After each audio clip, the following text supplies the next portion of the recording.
You guys are live. We're live. What episode is this? Is this 4? I think it's 4 because we did 0.5. 0.5? Yeah. What? I think the one that was just clips was like a 2.5 or something instead of a 3. Oh, the audio cut out, right? Yeah. Yeah. So this is not, so we'll call this 4. Technically 5, yeah. But listed as number 4. Yeah. Beautiful Lake Tahoe. Right after a nice conference. Mm-hmm. I didn't think we were going to make it here. I really didn't. You want to tell them why? Well, I mean, you already know I'm fucking deathly afraid of, not deathly afraid of planes. I've gotten pretty good. Yeah. But it was not a good sign when we got on the plane to come over here. Thank God it was a short flight. Mm-hmm. Only, was it an hour? Hour and a half, yeah. Hour Less and a than half. We get on the flight, and before they even close the door, the pilot says, "We're expecting rough air during landing in Lake Tahoe because of wind." Right? Yeah. You say yeah, wind? yeah, wind. And he was not kidding. Yeah, he was not lying. He was not kidding. The plane was almost sideways. It's crazy how you could just be, we're just flying, and I was writing in my journal, and it's all good. I was recapping the weekend. And then literally, I don't know, we must have crossed the fucking border to Nevada or got into Lake Tahoe, and the plane literally was about getting tossed around like a tin can. Yeah. Quite literally. That thing was getting thrown around, especially when we landed. Can you sleep on planes or no? Yeah. See, I can't. A little bit. Not Whenever I not fall crazy, asleep, but- whenever I go to fall asleep on a plane, it feels like I'm falling out of the plane. Really? Yeah. The best way to describe it have you ever fallen asleep and felt like you were falling? Mm-hmm. Like that? Yeah. Every time? Every time? That sucks. Because on the way out to Los Angeles, I was so tired, and I just couldn't fall asleep. And I was so tired, dude. I was leaning against the window, like, That's the nodding worst. out, and then I felt like I was falling out of the plane. I would, like, jolt. Yeah. And then I just watched Rocky. Got fucking fired up. That's good. But, yeah, I didn't think we were going to make it here. What did you think of the weekend, conference weekend, overall in LA? You know what? I didn't know what to expect. Mm-hmm. Because, well, first of all, I thought it was really good. I loved it.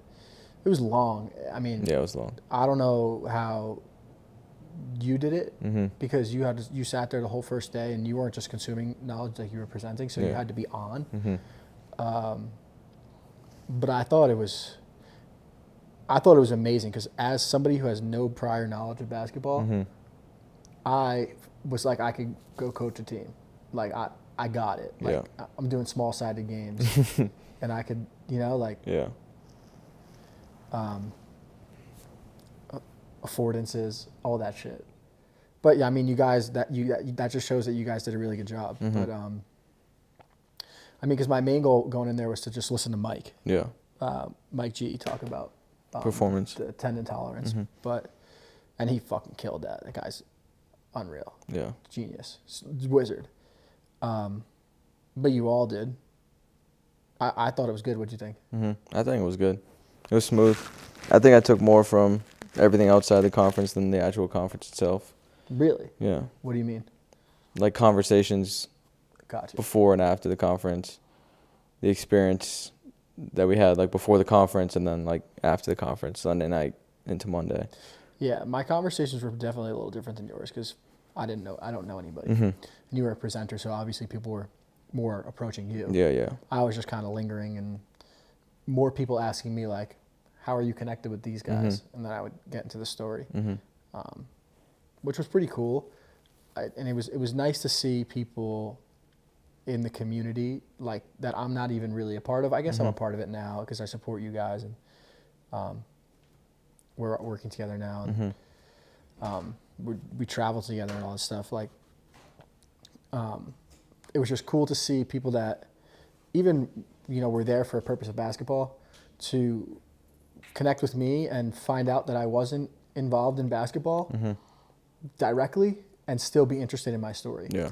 Like, people were very interested in what I had to say and how I was connected with you.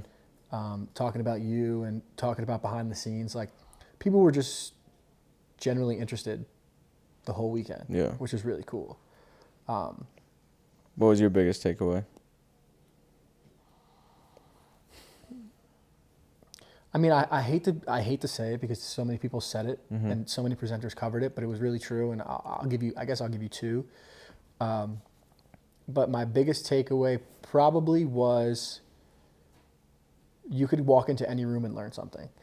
And that's because I walked in there with no prior basketball knowledge, and exclude Mike and Josh's presentation because they kind of covered a little bit of strength. But so exclude them just so I'm not biased, because obviously I'm going to learn something from them, or that pertains to me. But you know, even Phil or you or Cole and you know, all those guys, even just say I didn't even learn anything about basketball, just watching them as humans and how they presented, how they spoke, their character, how they interacted with people, how open they were to networking and conversation. Just that alone was probably the biggest lesson. So I guess you could say it's that, but also like you're never too good for anybody. Yeah, facts. Like you should, you know, whether you have 1 million followers on Instagram or you're a CEO of Google or anything crazy. Not that there was any of that there, but you could never be too big to just be a good human. And that's what I saw a lot of this weekend. Everybody that was in that room that, you know, I don't want to say has earned the right to be kind of selfish with their time. Yeah. But they have, and they weren't at all. Exactly. Like, especially Mike. Like, I was really impressed with Mike after he gave his presentation, and there was the lunch break.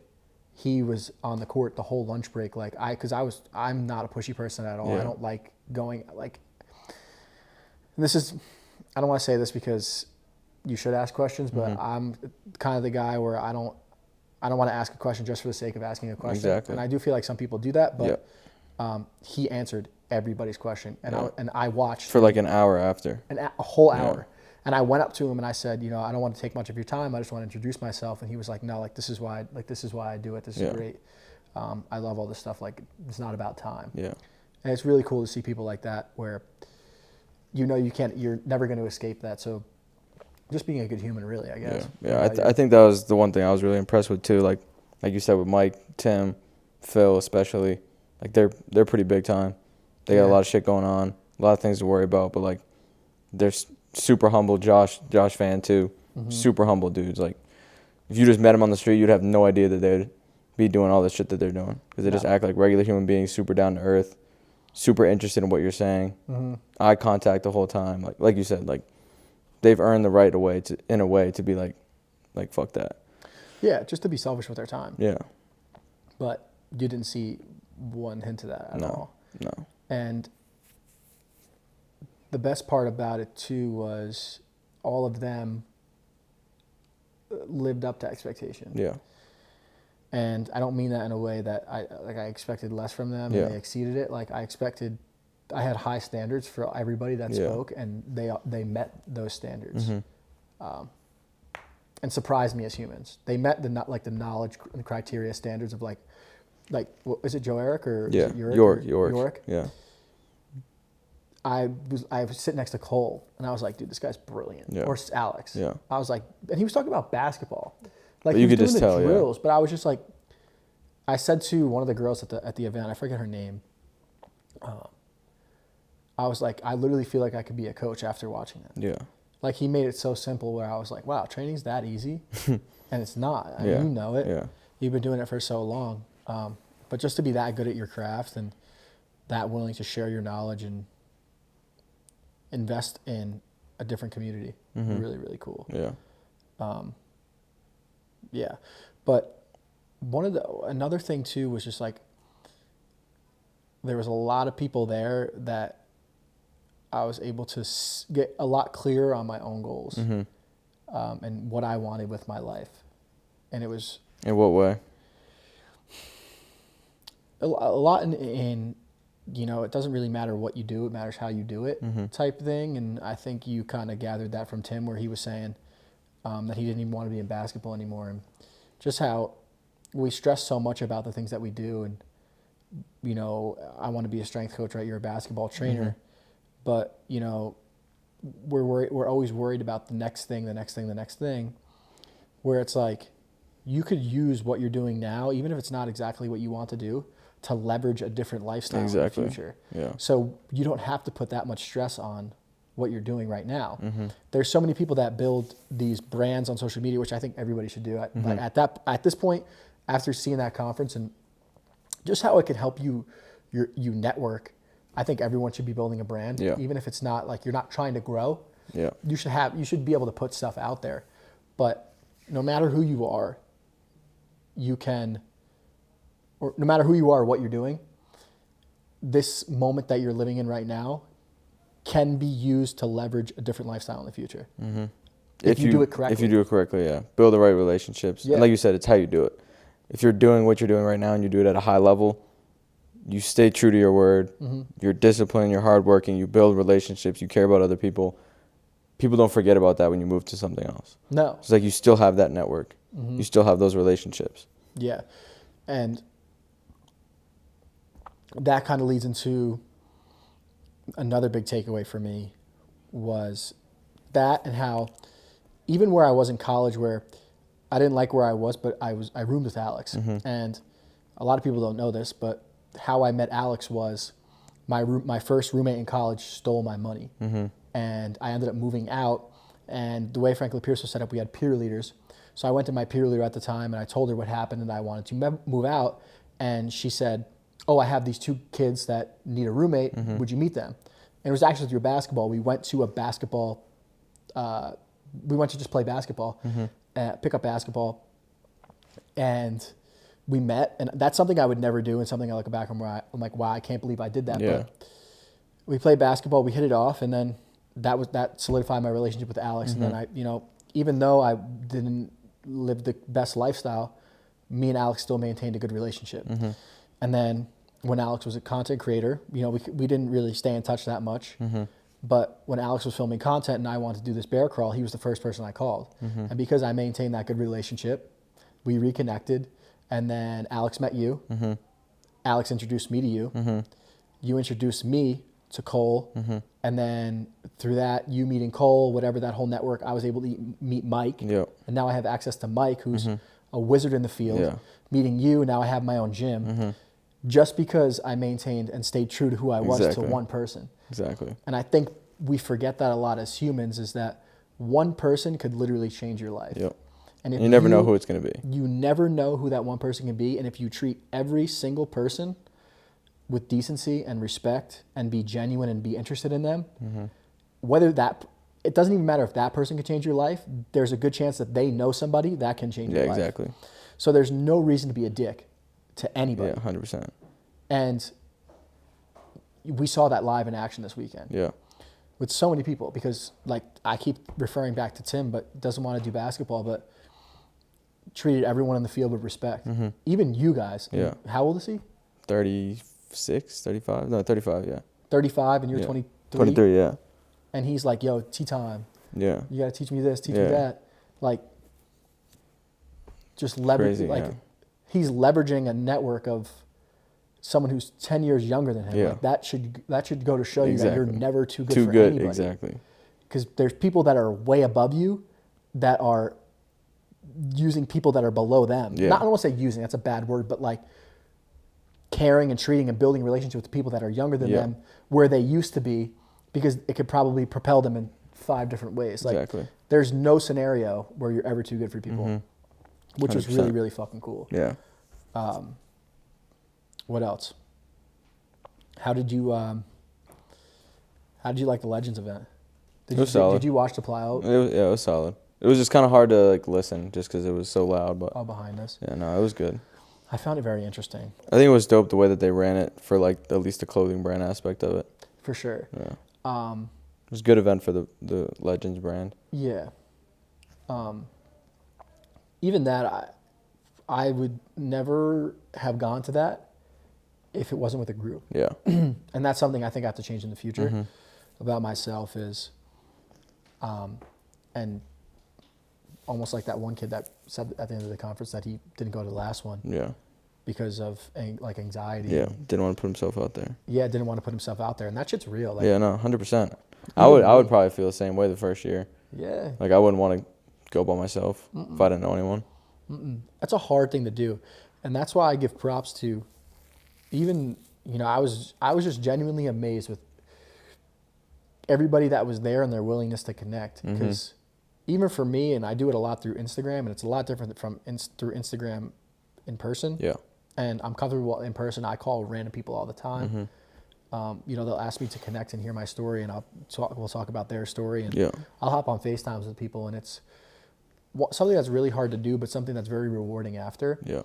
But it's like anything in life, it's hard to get over that initial jump of like, okay, you start to smell that fear, and Josh Fan covered that where, I forget what he was talking about, where he said, somebody asked him a question and he was like, I can recognize that feeling before public speaking. Yeah. He was like, I didn't want to do it. And when Cole asked me, my immediate reaction was to say no, Yeah.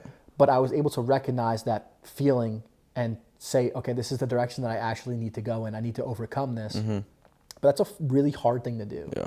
And I don't think people understand that enough. And it's important to acknowledge that. So, I mean, all the people that were there is like, kudos to you. Yeah, 100%. Because they came alone. I mean, I came with a crew and I didn't have to network if I didn't want to. Yeah. There's people coming, person came from Poland, from That's Australia, nuts. by themselves. You're coming to a different country. By yourself. Nuts. I mean, Good for them. There's That's no just excuse. That just goes to show you, like, there's people out there willing to invest in themselves and go to those lengths to learn and get better. And it's like, there's people making excuses because they don't have information. And it's like, come on. There's literally no excuse. No excuse. If you don't succeed, there's people literally flying across the country to gain the tiniest bit of knowledge. Yeah. So Yeah.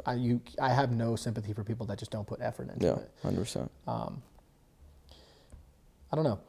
How do you think the event went in terms of like future community for you guys? And I think really good. Yeah. I think we built a lot of people that enjoyed it so much that multiple people were like, oh, like no matter where you hold it, like I'm coming to the next one. I don't care how much money it is. I don't care where it is. I'm going. That's good. So I think it just was a testament to, like we were saying, just how well it went and in terms of how well they enjoyed it and how much they got out of it. Do you guys put in a lot of work behind the scenes to how you think about creating like raving fans?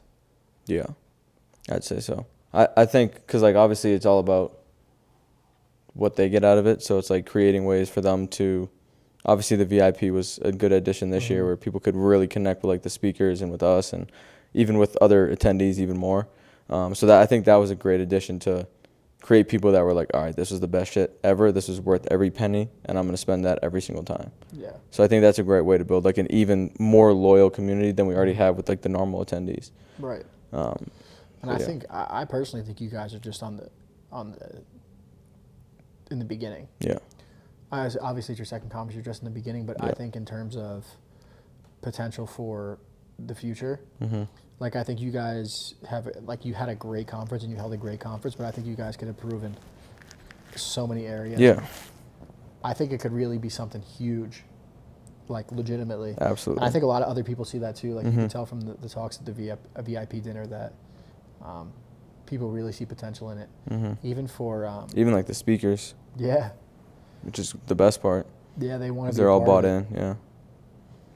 As I know we were talking about public speaking before, compared to the first one to this one. How did you feel? What was different? Did you feel better or worse? Yeah, I definitely felt better going up to present. I mean, it was less people, but Yeah. I think I've just not gotten over it because I'll never get over it. But I just felt way more comfortable. Like I felt a slight bit of nerve, but like really was like pretty comfortable going up and talking. I don't think it really affected me too much. I think it was like the right amount of anxiety, but not too much to the point where it throws me off. But just enough to kind of heighten my focus and help me lock in. Yeah, you need those good nerves. Yeah, but it's good. Like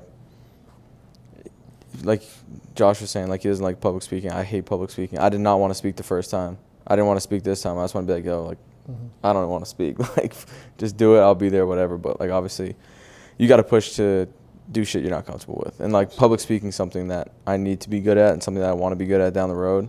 And then between the first conference, which was in October, to now, like I've gotten so much more confident in my knowledge and just practicing speaking, whether it's on podcasts like this or speaking to the camera, making videos, or to kids. Like, I've just got so much more comfortable.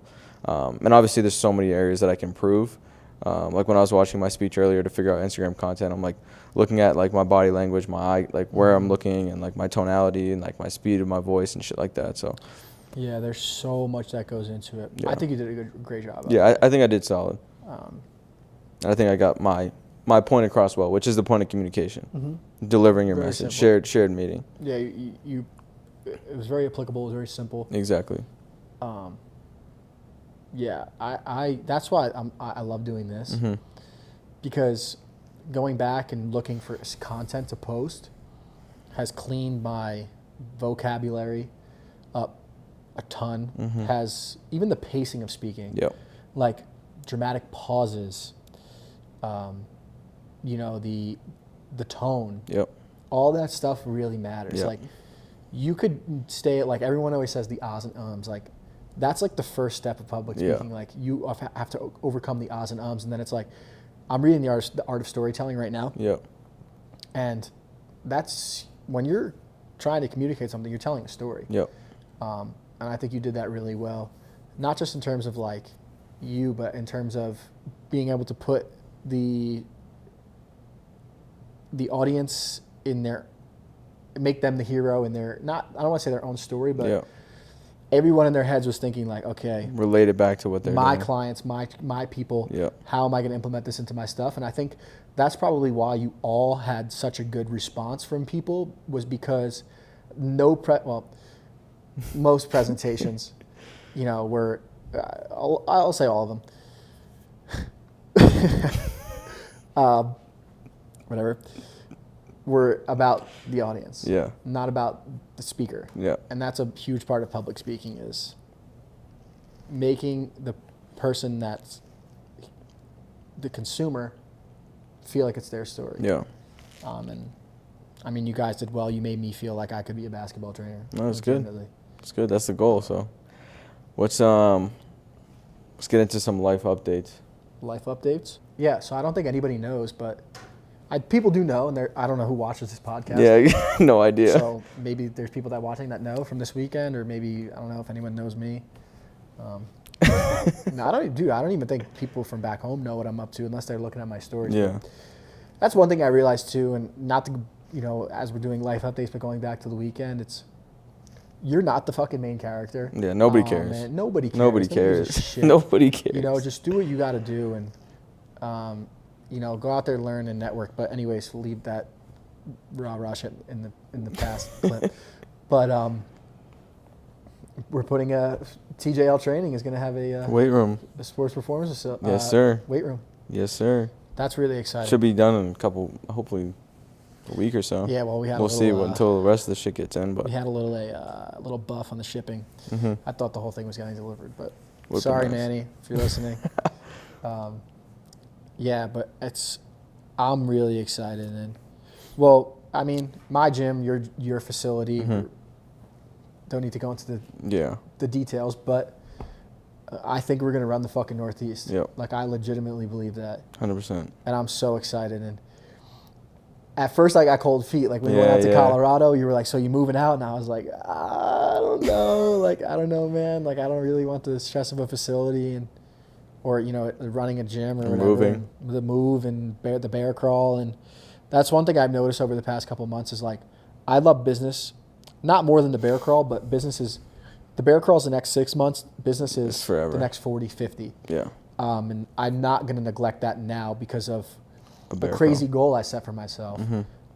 And I think that's a very important message for people. It's like, you could have a major goal and it doesn't have to be the end all be all. Yeah.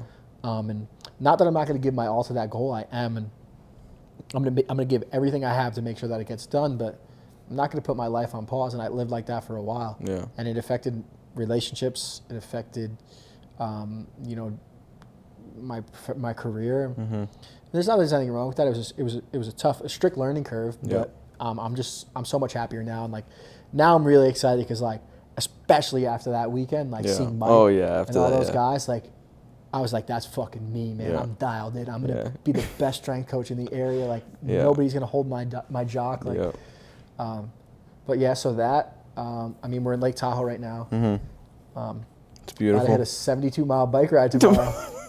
Attempt a 72-mile bike ride. Nah, we're gonna get it done. No, 72-mile bike ride at 6,000 feet elevation. Like, light. can add the clip of me dying tomorrow. I think, you know what? I think we both have strong will. I think the only thing that really gets in the way is, like Unless I we said before, are we going to waste our last day on Yeah. a bicycle at 9 o'clock at night, still trying to get the last 5 miles? And, like, We might, but I mean, if we get to that point, we might as well finish. But I don't know. I mean, it depends. You don't know. Like, you look out the window right there across. Yeah. That's fucking far, man. Oh, yeah, We're not going straight across. We're going all the way around. No. Yeah, no. I mean, that's shit that's like fun to us. So Yeah. And it's funny because that's what Alex was saying. He was like, when I think about vacation, Manny, too, when I think about going on vacation, I think about just chilling, relaxing, having a drink, unwinding. And you guys think about like scaling mountains and 72-mile bike rides. yeah, And I've just accepted the fact that I can't go to bed at night and feel cool unless Yeah. I do feel something. productive. Unless I do something with my life. Yeah, I'm not saying that there shouldn't be rest days and things like that, but this would, like, tomorrow's a rest day for me. Yeah. Like, I haven't worked out I mean, today was a rest in day. 7 days. Yeah.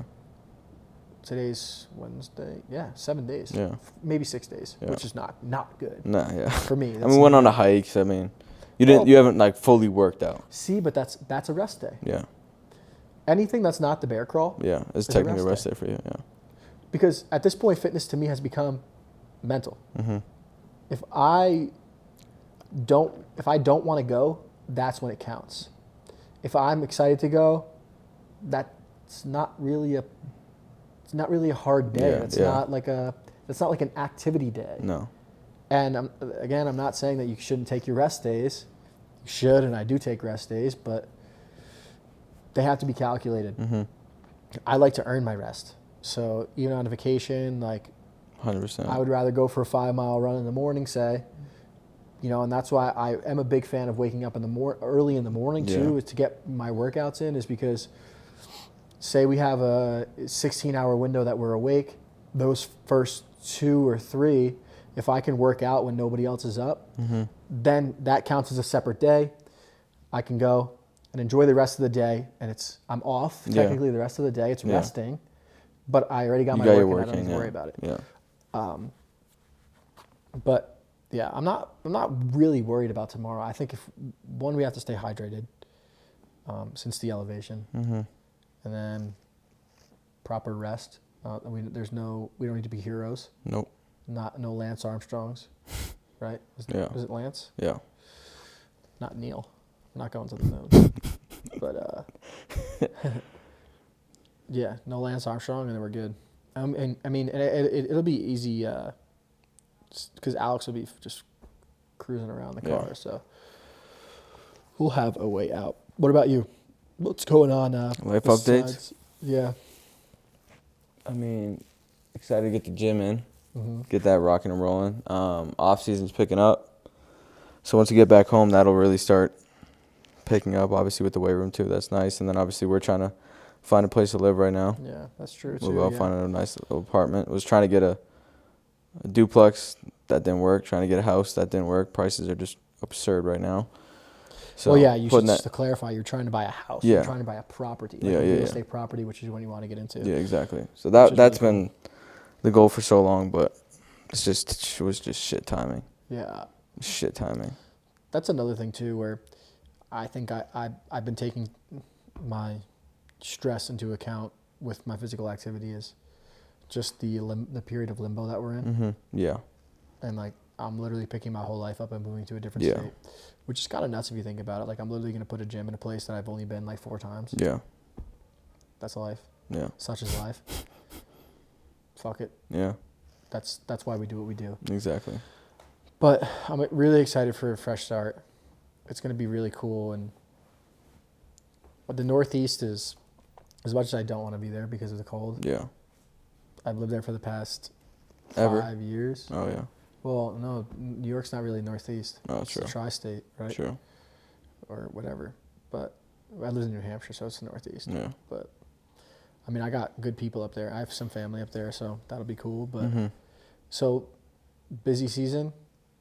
I mean, because I don't even know. I've never been in the thick of it with Yeah. at your spot. Mhm. What is Basically, when we summer get like? back all the way till September. Like, what does a day in the life look like though? Like your busiest day. Say your lightest day and your busiest day during this busy season. I mean, lightest days, Sundays. I just try Besides to that. take that off. I mean, lightest day would probably be Saturday. A couple sessions in the morning. Rent out the gym the rest of the day. Work on content, other stuff, miscellaneous stuff, and that's it. But busy days, I mean, like last summer was like, I trained like 9, 10, 11. So I trained from like 9 to 12, go and get lunch, and then I train, work on content, all that kind of stuff till like 4, and then I train from like 4 to like 9. So like 6, 7 sessions a day, sometimes 8. Groups or individuals? Both, all of it. Yeah. Do you do a lot of individuals? I did last year. I'm gonna try to do less this year. Just value my How time come? a little more. Yeah. I Time. just can't do it for everyone. Yeah. That's gonna be the shitty thing about the weight room is groups are gonna have to be limited. Yeah. So I can't really maximize my time and my Yeah. dollar. But Yeah, I whatever. mean, groups of 4 is solid. Like you can get a lot done with that. You know what the thing is too in basketball is a little different because you can kind of do, like 9 or 10 people. Mhm. It's or like. Yeah, I mean, if you had a bigger weight conference. room too, I mean, Yeah, but it's hard. It's harder. it becomes hard to deliver a good service in a strength setting with more than like 5 people. Yeah, Like I did it especially a lot. with one coach. Yeah, like one coach I think should be able to handle like 8 kids. Yeah. If you're a good coach, you Mhm. should be able to get around and move and really provide for 8 kids. But anything Yeah. more than that, just It's a little you much. got kids. You got kids doing the wrong stuff. You can't see everybody. Yeah. You really you'll need 2 coaches once it gets bigger than that. But Mhm. so it'll hold me accountable to really stay on top of the kids. Yeah. Because I worked during the winter and it was impossible. I think the biggest team I had. Guess how big the biggest team I had 25. by myself is? By myself, 25, 35. 32. It's crazy. It's way too much. Yeah. Way too much. At that point, it was just like you're defeated. No, yeah, there's nothing you can do. I'm like, oh, first of all, there's not even that. There's literally nothing I can do like besides like plyos and Yeah. stuff. Like Yeah. I don't even have enough weights for Yeah, those yeah. weights. Imagine trying to even if people are partnered up, 16 squat bars Yeah. or like 16 sets of Say dumbbells, even no. kettlebells, nothing. Yeah. And I'm so excited to just have my own spot, and Mm-hmm. I'm sure did you ever work under somebody else as a trainer? No. No, you didn't. So you've never had. It's always been your own Mm-hmm. style of I've training. been asked like multiple times, but I just always stuck to my own shit.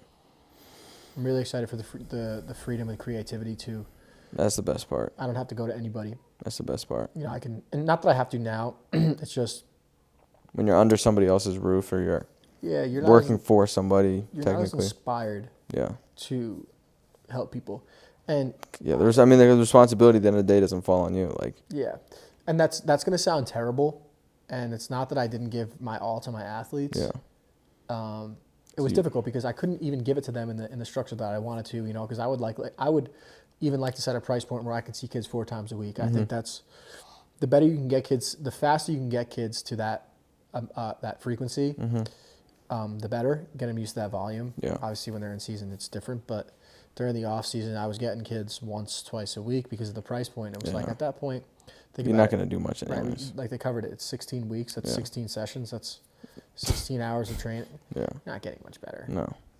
Unless they're very diligent doing stuff on their own, but Yeah, none of more. most of them aren't. So and that's why I don't like to say that I wasn't fully invested where I was, and in my athletes, but even my programming's 100% slacked. Yeah. And I'm not proud of that, but if it's not yours, it's Yeah, hard. you have no skin in the game. Yeah, it's really hard, and I'm excited to know that I won't eat unless I put everything I have into my Exactly. work, and my athletes are only going to benefit from it. My business will only benefit from it, and I think a lot of people. I was having a conversation at the network at the VIP with somebody, and Jordan, Mm-hmm. and he was saying about he was nervous about going on his own. He left the coaching, and Mm-hmm. And I was just like, there's two ways you can look at it. Like, one, you're setting an example for your kids that they shouldn't stay somewhere where they're not happy. But also, two, like, think about how much more value you're going to be able to provide because it's your brand. Exactly. And I don't think, people don't really understand that because there's not many things in our life that we have complete control over. And I think our brand and our reputation, and especially coaching, like our coaching style and our everything that goes along with that is your own identity, and you could be creative. And when has your name on it, and the ship sinks or swims with you, it holds so much weight. Yeah. So 100%. I'm excited for that. Yeah, a lot of good things on the way. Next couple weeks will be interesting. Should be a lot of quick little updates at the end at the each video as we go next couple weeks. So yeah, it's been a while. So I mean, we're gonna upload the podcast on Spotify, Apple. Yep. That's another thing. So people at home will be able to listen on their phones while they're driving. They don't have to keep YouTube open. I know that's probably a bitch. Yeah. So hopefully that'll help some views and. And then you got what kind of you're putting out are you putting out a PDC recap on your own or kind of? Probably not. No, but you got a vlog, right, coming out? Yeah, vlog on Friday. Yeah. I'll post some stuff from my speech on Instagram, but I posted pictures today with like 3 quick like lessons. So, and then obviously we got this video, so. Right. Yeah, hopefully we can pull some good stuff from this, but yeah, busy next couple of weeks. Got to find someone to concrete drill with a concrete drill to put the squat rack in. And, yeah. So, yeah, that's a wrap. Yeah, but, we'll keep you guys updated. We'll keep everyone updated on, my IG, your IG for the gym opening. So if anyone's in the area or watching this podcast and wants to train and, that hybrid model where full basketball, skills training, strength training, one-stop shop. Mental training. We're going to be communicating right back and forth. Really try and get these kids to the next level. So if you want to get on that, hit us up. Stay tuned. Yes, sir. Even for future episodes, I'm sure we'll cover it and give more updates. Yeah, absolutely. Other than that, bueno. We'll see you after the 72-mile bike ride. Yeah.